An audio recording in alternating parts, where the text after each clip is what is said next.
नमस्कार, स्वागत है आपका उस देश में जिस देश में अभी भी भाषा के नाम पर लोग आपस में लड़ने से भिड़ने से बचते नहीं है। जी हाँ, उस देश में जिस देश में अभी भी मराठा और हिंदी के नाम पे तो कभी तमिल और हिंदी के नाम पे इस तरीके के घटनाक्रम आए दिन सामने आते हैं। आपका स्वागत है उस देश में जहां अभी भी जाति के नाम पर कुछ लोग अपना ठेका लेकर बैठे हुए हैं, जो चाहते हैं कि वही सब कुछ करें और वही सबसे सर्वश्रेष्ठ रहें। और स्वागत आपका उस देश में भी है जिस देश में अभी भी जात पात के नाम पर लोग सबसे ज्यादा वोट देने का काम करते हैं और अभी भी अपने समाज का नेता चुनने से लोग मानते नहीं है। स्वागत है आपका उस देश में, स्वागत है आपका उस देश में जहां नेता आपको हमको लड़ाने का काम करते हैं जाति के नाम पे, भाषा के नाम पे, क्षेत्र के नाम पे, प्रांत के नाम पे। आपका स्वागत है उस देश में जिस देश को कंपैरिजन करना है अमेरिका से, चाइना से और बड़े बड़े देशों से, लेकिन इंटरनल क्या है कि जहां पे अभी भी लोगों के अंदर जात पात का जो कीड़ा है ये दिमाग में अभी भी हावी है। आपका स्वागत है, अभी भी बिहार में चुनाव होने वाला है,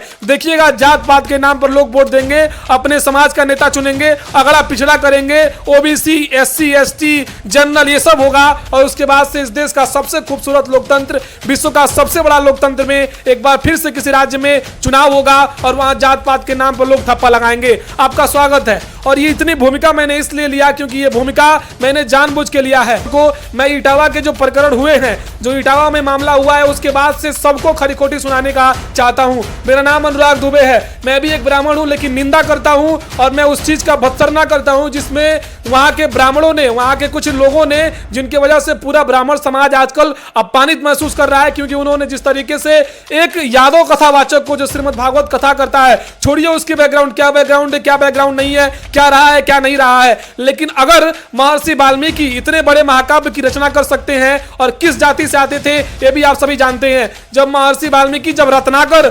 जब डाकू होकर भी इतना बड़ा संत बन सकता है, जब मरा मरा जब कर राम के इतने बड़े अनन्य भक्त बन सकते हैं, तो आज के युग में क्यों नहीं किया जा सकता है। उसी गीता में भगवान श्री कृष्ण ने कहा है, कर्मण्यवाधिकारस्ते मां फलेषु कदाचन मां कर्म फले तुर्भु माते संगोस्तो कर्मणि। उसी में लिखा गया है चातुर्वर्ण्यम मया सृष्टम गुण कर्म विभाग स। लेकिन आज उसी भगवान श्री कृष्ण के नाम पर, उसी यादव पंडित के नाम पर इस देश के नेता लड़ाने के चक्कर में है और ऐसे ऐसे ब्राह्मण जो अपने आप को एक ठेका लेकर बैठे हैं कि वही सब कुछ करेंगे, उनके अलावा कोई कुछ नहीं करेगा और वही सर्वश्रेष्ठ है। इससे भी सबसे बड़ी ये जो मानसिकता है किसी किसी लोगों में अभी भी या किसी समाज में अभी भी, तो ये समझिए कि सबसे बड़ा अभिशाप है हमारे समाज के लिए, ये एकता के लिए अभिशाप है, इस देश की अखंडता के लिए अभिशाप है और ये हिंदू समाज के लिए अभिशाप है। तो इस तरह के लोगों की मानसिकता के साथ, और सबसे बड़ी मुझे तो इस बात के लिए खेद है और इस बात को मैं सोच रहा हूं कि अगर उस ब्राह्मण परिवार ने इस तरीके की घटना किया जो काफी निंदनीय है, जिनके ऊपर कार्रवाई होनी चाहिए, पुलिस को कार्रवाई करना चाहिए, उसके बाद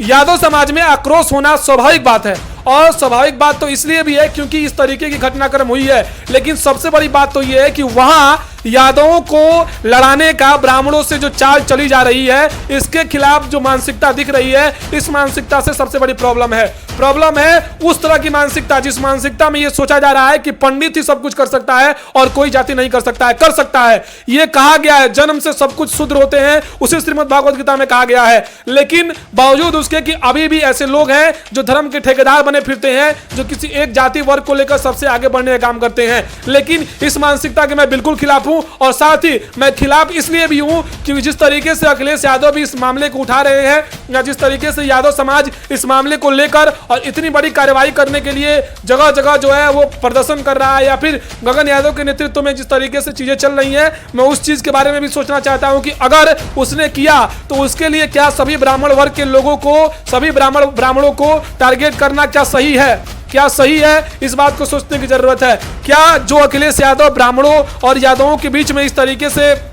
उनके जो ये पॉलिटिकल स्टंट है, या फिर समाजवादी पार्टी के कुछ लोगों का पॉलिटिकल स्टंट है, या फिर कुछ लोगों का ये पॉलिटिकल स्टंट है, उसके बाद से जिस तरीके से लोगों में आक्रोश हो रहा है, ये कहीं ना कहीं से समाज बंटने का काम है। याद रखिएगा, जब जब लोग आप बटे हैं, जब जब आपने बटा है, तब तब वैसे ही हुआ है जैसे अंग्रेजों ने इस देश में लगभग 200 वर्षों से अधिक शासन किया है और तब जाके देश 1947 में आजाद हुआ है। एक बार बटे आप, एक बार फूट डालो और शासन करो की राजनीति हुई, उसके बाद से ये देश 200 वर्षों तक गुलाम रहा और इतने वर्षों तक 1600 ईस्वी में ईस्ट इंडिया कंपनी आई थी और 1947 में जाकर हमें आजादी मिली थी। तो याद रखिएगा, अगर ये समाज जब जब बटेगा और जब जब नेताओं के चक्कर में समाज बटेगा, वो चाहे बीजेपी का हो, वो चाहे समाजवादी पार्टी का हो, वो चाहे इंडियन नेशनल कांग्रेस का हो, या क्यों नहीं वो मायावती के पार्टी से हो, या क्यों नहीं किसी दूसरे पार्टी से हो, अगर कोई भी नेता किसी भी अलग अलग पार्टी का आपको बांटने की कोशिश करता है तो आप बटिए नहीं। समाज एक है, उसको समझाइए, उसको अपने साथ लेके चलिए, उसको एक सूत्र में पिरो के चलिए, तब जाके ये देश देश रहेगा, तब जाके भारत सोने की चिड़िया बनेगा और विकसित राष्ट्र बनेगा। लेकिन बावजूद उसके कि आज के लोग हैं वो जाति के नाम पर वोट देते हैं, जाति और बिरादरी के नाम पर अपना नेता चुनते हैं, समाज के नाम पर जाति और समाज को देखते हुए अपना नेता चुनते हैं, अपना अलग समाज बनाते हैं और अपने समाज बना के राजनीति करने का प्रयास करते हैं। जो लोग ये करते हैं उनकी अपनी हित शामिल होती है। अब इस बात को समझिए। और इस तरीके के जो इटावा में प्रकरण हुआ है, हम लोग बिल्कुल विरोध में हैं। जो ब्राह्मण परिवार ने किया है वहां पे इसका कड़ी जो है मैं निंदा करता हूं और इस चीज के खिलाफ हम लोग हैं कि ये नहीं होना चाहिए। किसी भी एक वर्ग का किसी भी एक काम के ऊपर कोई अधिकार नहीं है। अगर ब्राह्मण है, अगर बनिया का काम कर रहा है, अगर वो कुछ बेच रहा है, खरीद रहा है, तो वो ब्राह्मण नहीं, वो फिर बनिया है। कुल मिला के बात यह है कि आप लोग बटिए ना, बटेंगे तो दिक्कत होगी और बटेंगे तो जिस तरीके से शासन रहा पहले अंग्रेजों का उस तरीके से शासन होगा। लेकिन हाँ, समाज में सबको समानता का अधिकार है और ये समानता का अधिकार हमेशा रहेगा। कोई बड़ा नहीं है, कोई छोटा नहीं है, सब एक समान है।